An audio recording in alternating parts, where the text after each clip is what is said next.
por të kenë gjithë një atë ndjenjën e përgjegjshmërisë që të mund të kërkojnë për më shumë. Kështu që gjykoj se ata që u konfirmuan ishin nga ajo racë që nuk kënaqeshin kollaj, pra ngriheshin të uritur nga tavolinat, nga tryezat e quajmë kështu. Dhe të tjerët, këta që të vinë t'i ngjajnë. Detyrat janë shumë të forta, për disa prej tyre sinqerisht kam ato më dyshit apo pikpyetjet e mia, por të shohim çfarë do bëhet. Si program në plotësinë e vet e konsideroj më të plotin e gjithë programeve qeverisës që kanë parë që nga fillimi i tranzicionit. Dhe një nga skepticizmat më të mëdha është e pjesa e pensioneve. Nuk po i diskutojmë pagat sepse i takon Ministrisë Financave, por tek pensionet është parashikuar një dyfishim i pensioneve. Ta shohim edhe grafikisht, pensioni minimal nga 100 bëhet 200 euro në fund të vitit 2029 për atë mandatin, ndërsa pensioni mesatar nga 200 euro në 400 euro. Kur mendohet që në 3 mandate ka qenë e vështirë, po kemi pasur vetëm indeksime, kemi pasur bonuse, pse duhet të besojmë që, edhe pse duam shumë, që do të realizohet brenda 4 vitesh dyfishimi? Në fakt nuk është tamam dyfishim, pra shifrat nuk janë tamam këto që juve thatë, por sigurisht është një rritje e ndjeshme e pensioneve. Ne si qeveri kemi deklaruar që kur filluam reformën e rritjes së pagave, që hapi i radhës do të ishin pensionet. Megjithatë, sigurisht që rritja e pensioneve nuk është e lehtë, pasi janë mbi 750.000 pensionistë të cilët përfitojnë nga rritja, pasi ne kemi vendosur që me reformën e parë që bëm të pensioneve, që çdo i moshuar do të marrë një pension sa do i vogël të jetë ai. Rritja e pensioneve dhe ato tregues që neve duam të arrijmë bëhet fjalë për pensionet të cilat janë me vite të plota pune, pra për pensionet të cilat kontribuesit kanë kontribuar për gjithë viteve të veta të punës, dhe patjetër që do të jetë në objektivin ton që këto objektiv ta arrim. Ka një punë shumë të madhe që është bërë nga ISHMEKI, nga Instituti i Sigurimeve Shoqërore, nga Ministria, me gjithë skenarët e rritjes dhe me çfarë duhet të bëjmë për të arritur këtë nivel.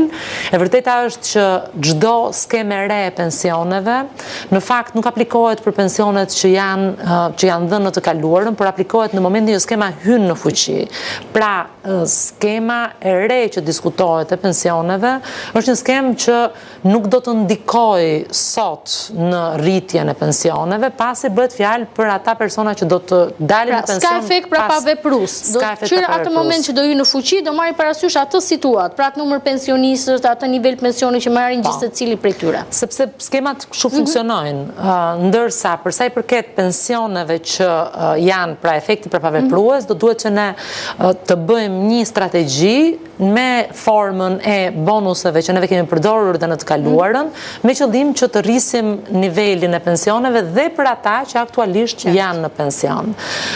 Reforma e vitit 2014 është një reformë e cila i ka dhënë frytet e veta, dhe personat që dalin në pension tani, për hir të vërtetës kanë pensione shumë të larta se ato persona që mund të kenë paguar të njëjtat numër vitesh kontribute, po edhe vlera të njëjta, por kanë qenë përpara skemës. Pra skemat e pensioneve janë afat gjata, nuk janë skema të cilat me hyrje në fuqi të japin direkt impakt në rritjen e menjëhershme të pensioneve. Ne do të marrim një vendim për të ecur paralelisht me të dyja. Unë sot nuk i kam detajet, por pa diskutim që shifrat që kemi deklaruar në program janë shifrat të cilat janë të mirëmenduara dhe pa diskutim që do të arrihen përpara janë realiste. Fatos, pensionet, besoj ishte skepticizmi jot. Kryesori, sepse e dua qeverinë që kam votuar apo se kam votuar, kjo s'ka rëndësi fare Auror, por qeverinë që i paguaj taksat. E dua që të jetë me fytyrë njerëzore. Dhe sinqerisht më pëlqeu momenti i nëndorit të 2024-s, kur i pari kësaj qeverie dolin në një tur me pensionistët. Premtoj disa gjëra. Neve nga njerë kemi atë Auror pak memorien e shkurtër dhe i harrojmë kësaj gjëra, por disa gjëra duhet shikuar edhe kur shef programet. Jam shumë dakord që në një moment gare zgjedhore do premtosh ndoshta edhe një çik më shumë se sa do arisht të futesh në program. Madje një shifër për demokracinë më të vjetër të botës, më të fuqishme që është ajo amerikane, thonë që partitë politike para sa të kurgarojnë, domethënë, premtojnë 100% dhe 50% i kanë program. Megjithatë, premtimi ishte ndoshta kryesori dyfishimi i pensionit mesatar. Nuk e kishte opozita. Ti e di që zakonisht çdo opozitë e një vendi premton shumë më tepër se sepse vjen pasaj me justifikimin që nuk e di situatën si e ka. Është vetëm me mënyrë. Po thotë edhe nuk e di si e gjeta situatën. Fjalën ka, do premtoj, premtimin ka. Nuk e kishte dyfishimin e pensionit mesatar. Premtimi i kësaj force qeverisë që u konfirmua nga vota e qytetarëve për të katërtën herë e ka. Ndërkohë që çfarë erdhi në program nuk është ajo që u thanë premtim. Çfarë u thanë premtim? Për gjithë pensionistët, pensioni mesatar do të dyfishohet. Këtu ka lëvizur dhe shtën, do të dyfishojnë pensionin mesatar në fund, kuptohet, të atyre që kanë kontribut të plot. Çfarë do thotë kjo?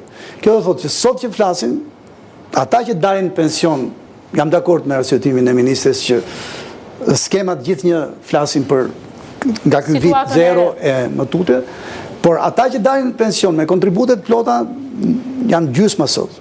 Sot janë gjysma dhe për shkak që shumë të ndryshme, kryesore ndoshta është informaliteti, një pjesë e punës edhe kanë patur të pa, si thua, të regjistruar me sigurime shoqërore, janë shumë të pakta ata që a do jetë kjo një formë që të nxitet le të themi dhe deklarimi, pra në një farë mënyrë kur ti e di që mund të përfitosh një pension të mirë, automatikisht ti ke edhe ngasjen që të deklarosh ose të kërkosh deklarimin e plot të pagës tënde, pra të mos pranosh shpeshherë ato kompromiset e vogla që bëhen me punëdhënësin, që një pjesë në bankë dhe një pjesë në dorë. Pra mund të jetë një element nxitës? As që diskutojnë. Pa diskutim që është një element nxitës, ne Fatosi e përmendi që nga viti kaluar, që nga vjeshta vitit kaluar, kemi bërë një fushat shumë të zgjeruar të diskutimit mbi pensionet dhe